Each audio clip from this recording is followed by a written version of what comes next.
नमस्कार साथियों। बेस्ट ज्ञान चैनल पर मैं बीरम सिंह आप सबका स्वागत करता हूं। प्रधानमंत्री नरेंद्र मोदी ने हाल ही में वाराणसी से NH-90 के वाराणसी प्रयागराज खंड की 6 लेन चौड़ीकरण परियोजना का उद्घाटन किया। प्रधानमंत्री ने जो अपना संबोधन दिया, लगभग आधा घंटा किसानों के लिए जो योजनाएं चलाई जा रही है उनके बारे में बात की। आज के इस वीडियो में हम जानेंगे इन सरकारी योजनाओं के बारे में और साथ ही में इनकी जो ज़मीनी हकीकत है उससे भी रूबरू होंगे। आपसे रिक्वेस्ट रहेगी इस वीडियो को जो भी आपसे जुड़े हो किसान भाई फेसबुक, व्हाट्सएप या टेलीग्राम पर उनको ज़रूर शेयर कर दीजिए ताकि सभी को वस्तु स्थिति का पता चल सके। प्रधानमंत्री मोदी जी ने सरकारी योजनाओं की जानकारी देते हुए बताया कि प्रधानमंत्री फसल बीमा योजना से देश के लगभग 4 करोड़ किसान परिवारों की मदद हुई है। प्रधानमंत्री कृषि सिंचाई योजना से लगभग 47 लाख हेक्टेयर जमीन माइक्रो इरिगेशन के दायरे में आ चुकी है। लगभग 77,000 करोड़ रुपए के इरिगेशन प्रोजेक्ट्स पर तेजी से काम चल रहा है। आपको बता दें, फसल बीमा योजना की बड़ी कमी है कि इस योजना में किसान को इकाई न बनाकर पटवारी हल्का को इकाई बनाया गया है। वहीं दूसरी ओर यदि किसी क्षेत्र में सब किसानों को मिलाकर 100 हेक्टेयर में बीमा न हो तो उस क्षेत्र के किसी भी किसान को बीमा का लाभ नहीं मिलता है। सरकार को चाहिए कि उस क्षेत्र के सभी किसानों की बीमा की राशि ब्याज समेत वापस की जाए। साथ ही में जो भी पात्र किसान किसी भी क्षेत्र से बीमा करवाएं उनको यह छूट होनी चाहिए, उनको यह विश्वास होना चाहिए कि उनको बीमा का लाभ जरूर मिलेगा यदि कोई नुकसान होता है तो।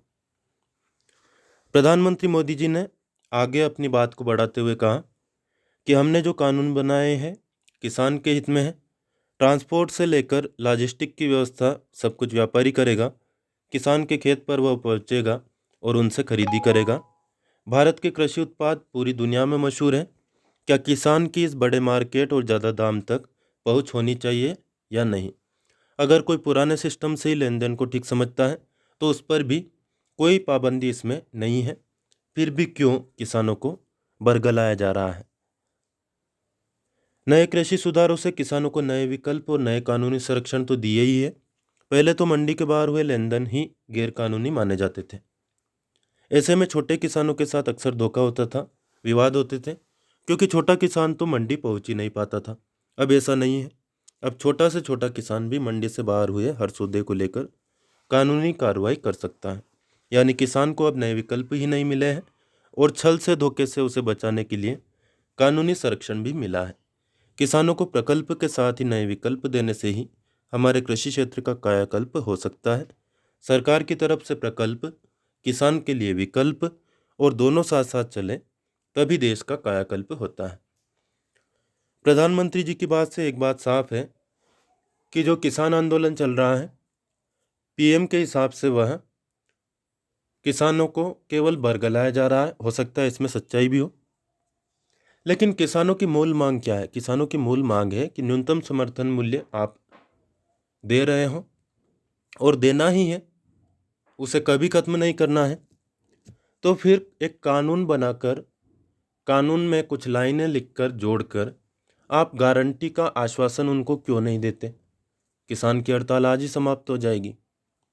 कहीं ना कहीं नियत में खोट यहाँ पर दिखाई देती है साफ तौर पर कि समर्थन मूल्य आप पहले से देते आए हैं, अभी भी दे रहे हैं और आगे भी देते रहेंगे, यह आपका आश्वासन है। अब जब देना ही है तो कानून में उसका प्रावधान करने में आपको क्या हर्ज है? सिंपल सी बात है और ये होना चाहिए। विश्वास है कि होगा, लेकिन कब होगा पता नहीं। मंडियां जारी रहेगी, इसमें कोई शंका किसी को नहीं होना चाहिए। लेकिन शंका क्यों होती है? देखिए, लाल लाइनों में कुछ अक्षर हैं, पढ़िए, सच्ची खबर है।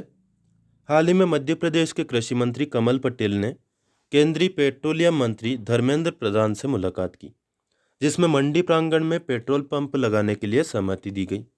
आप खुद समझिए इससे किसानों को क्या फायदा होगा या पेट्रोल पंप डीलर और सरकार को क्या फायदा होगा? निश्चित तौर पर पेट्रोल और डीजल पर जो वैट लगता है, सबसे ज़्यादा आमदनी सरकार को उसी से होती है। MSP पर हम बात करें तो पिछली सरकारों को मोदी जी ने आड़े हाथ लिया। पहले जैसे एमएसपी तो घोषित होता था, लेकिन एमएसपी पर खरीद बहुत कम की जाती थी, घोषणाएं होती थी, खरीद नहीं होती थी।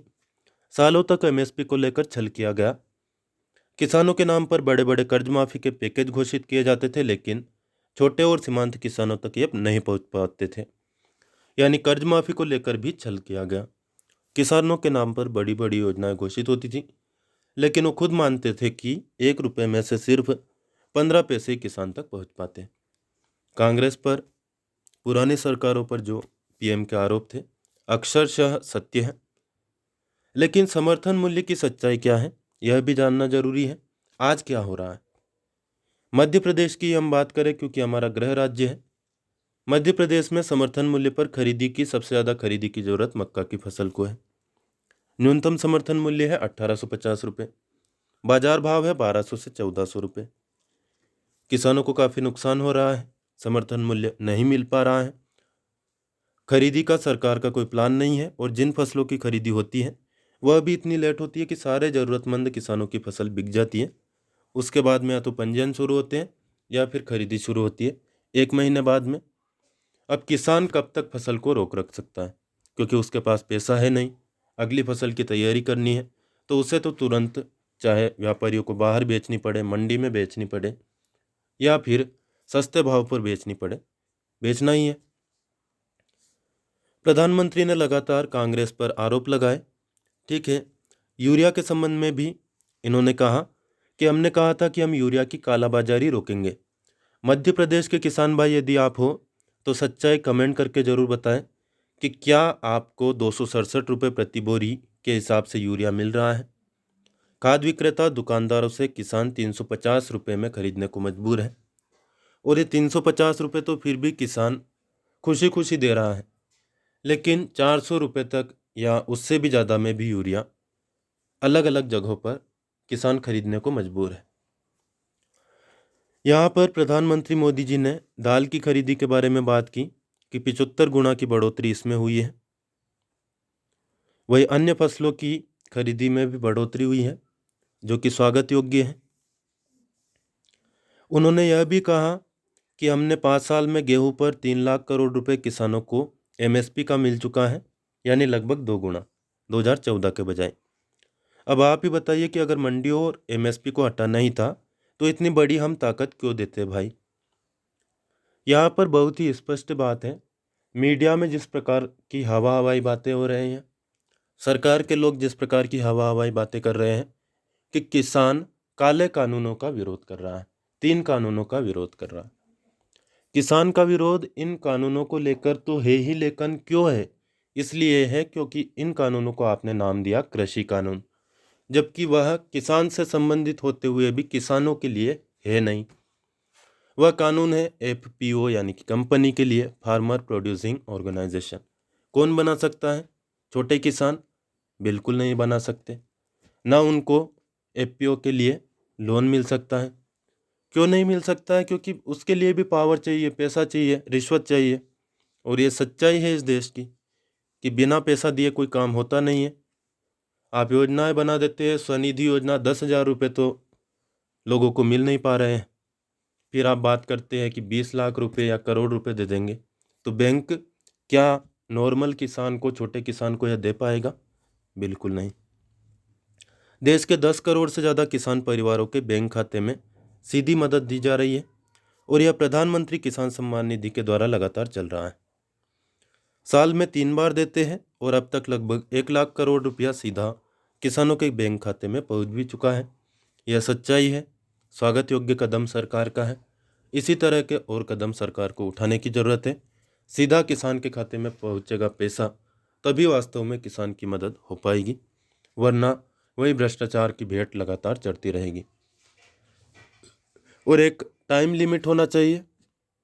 जिस प्रकार से हर महीने कर्मचारियों के खातों में पैसा आ जाता है, मजदूरों को डेली पैसा मिल जाता है, लेकिन किसानों से आप समर्थन मूल्य पर खरीदते हैं। ठीक है, 3 दिन की गारंटी अभी आपने कानून में दी है, अच्छा कदम है। लेकिन जो सम्मान निधि का पैसा है, किसी के खाते में 3 किस्तें आई है, किसी के में 4, किसी के में 5, और किसी के में पहुंचा ही नहीं है। तो एक समानता सभी के में होनी चाहिए ताकि अविश्वास ना उपजे। किसानों के लिए मोदी जी का ईमानदारी से जो किया हुआ प्रयास है प्रधानमंत्री किसान सम्मान निधि, तमाम चीज़ों के बावजूद स्वागत योग्य कदम है और इसका पूरा राजनीतिक लाभ भी मोदी जी को मिला है और मिलना भी चाहिए। सरकार के प्रयासों और आधुनिक इंफ्रास्ट्रक्चर में किसानों को कितना लाभ हो रहा है, इसका एक बेहतरीन उदाहरण भी मोदी जी ने दिया। चंदौली का काला चावल यानी ब्लैक राइस। यह चावल चंदौली के किसानों के घरों में समृद्धि लेकर आ रहा है। चंदौली के किसानों की आय को बढ़ाने के लिए 2 साल पहले काले चावल की एक वैरायटी का प्रयोग यहाँ किया गया था।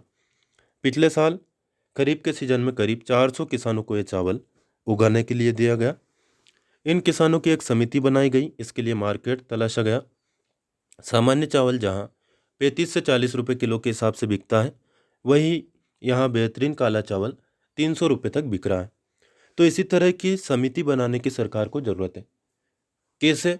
एफपीओ जैसे आप बनाते हैं, तो यदि आप केवल कानून बनाकर छोड़ देंगे, घोषणाएं कर कर छोड़ देंगे और कह लेंगे कि किसान को इसका लाभ मिल जाएगा, तो ये कतई संभव नहीं है। इसके लिए आपको करना ये होगा कि हर वर्ग के, हर जाति के जो किसान हैं, उनको एक निश्चित प्रतिशत पर आपको चयन करना होगा और एफपीओ बनाना होगा और उनको पैसा आप ही को दिलाना होगा। तब जाकर कहीं इसका वास्तविक जनों तक लाभ पहुंच सकता है। कैसे? जैसे कि लॉटरी आप आयोजित कर सकते हैं, सभी के बीच में एक लॉटरी आयोजित कर ली जाए, पूरे गांव के लोग जिसमें उपस्थित रहे, ग्राम सभा का आयोजन हो, या फिर जिला स्तर पर या ब्लॉक स्तर पर भी लॉटरी का आयोजन किया जा सकता है। आपके पास सारा डाटाबेस है। सामान्य चावल जहां 35 से 40 रुपये किलो के हिसाब से बिकता है, वहीं ये जो बेहतरीन काला चावल ब्लैक राइस है 300 रुपये तक बिक रहा है। बड़ी बात यह भी है कि ब्लैक राइस को विदेशी बाजार भी मिल गया है। तो सरकार को चाहिए कि इस प्रकार से अनुसंधान करके मार्केट की तलाश करे और उस हिसाब से प्रोडक्शन करवाए, तो निश्चित तौर पर सरकार को भी आमदनी होगी, टैक्स मिलेगा और किसानों का भी भला हो पाएगा। पहली बार इन्होंने जानकारी दी कि पहली बार ऑस्ट्रेलिया का को ये चावल निर्यात हुआ है, वो भी करीब 850 रुपये किलो के हिसाब से। काबिल तारीफ है। यानी जहाँ धान का एमएसपी 1800 रुपये है, वही काला चावल 8500 रुपये प्रति क्विंटल तक बिका है। इन्होंने जानकारी दी कि मुझे बताया गया है कि इस कामयाबी को देखते हुए इस बार के सीजन में लगभग 1000 किसान परिवार काले चावल की खेती कर रहे हैं। अब एक और बात ये भी रहेगी कि ये काला चावल होता कितना है, हो सकता है इसकी उपज कम होती हो। साथियों, हमने वादा किया था कि किसानों के लिए पेंशन योजना बनाएंगे। आज पीएम किसान मानधन योजना लागू है और बहुत कम समय में ही 21 लाख किसान परिवार इसमें जुड़ भी चुके हैं। संख्या काफ़ी कम है। किसान सम्मान निधि में 4 करोड़ किसानों को लाभ मिला है, 8 करोड़ उसके लाभान्वित हैं, यह भी आपको जानकारी होना चाहिए। यानी कि जितने लाभान्वित होने वाले किसान हैं, उनमें से आधे ही किसानों को अभी तक लाभ मिला है। 2 साल इस योजना को शुरू हुए हो चुके हैं।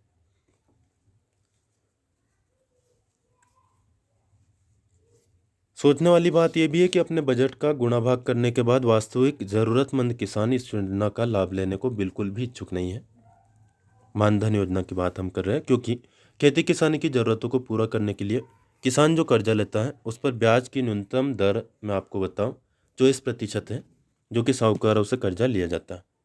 किसान क्रेडिट कार्ड सरकार ने दिया, एक बार ले लिया, लेकिन उससे हमेशा के लिए ज़रूरतें किसान की पूरी नहीं होती हैं। किसी किसान पर यदि औसतन 2 लाख का कर्जा है और वह अगले साल नहीं चुका पाया, तो उसका ब्याज जो होता है 48,000 रुपये। अब इस कर्ज और ब्याज से उसे छुटकारा मिले, तब कहीं जाकर वह अपने कल और पेंशन जैसी चीज़ों के बारे में सोचेगा, क्योंकि 100 रुपये महीने मात्र आपको देना है मानधन योजना में, लेकिन वह भी काफ़ी टेढ़ी खीर होती है रेगुलर जमा करने में। हमने बात की किसान और सरकारी योजनाओं की, साथ साथ में आपको यह जानकारी कैसी लगी कमेंट करके ज़रूर बताएं। अच्छी लगे तो लाइक कर सकते हैं, अन्य किसान भाइयों को भी शेयर कर दें ताकि सभी तक यह जानकारी पहुंच पाए। कोई प्रश्न या सुझाव आपका हो, कमेंट करके अपनी राय ज़रूर दें। इन सभी सरकारी योजनाओं की जानकारी आपको वीडियो के डिस्क्रिप्शन में लिंक के माध्यम से मिल जाएगी। विस्तार से उन योजनाओं के बारे में आप जान सकते हैं। आपके कंपटीशन एग्ज़ाम में भी यह जानकारी उपयोगी होगी। फिलहाल इस वीडियो में इतना ही। जय जवान, जय किसान, जय हिंद, जय भारत।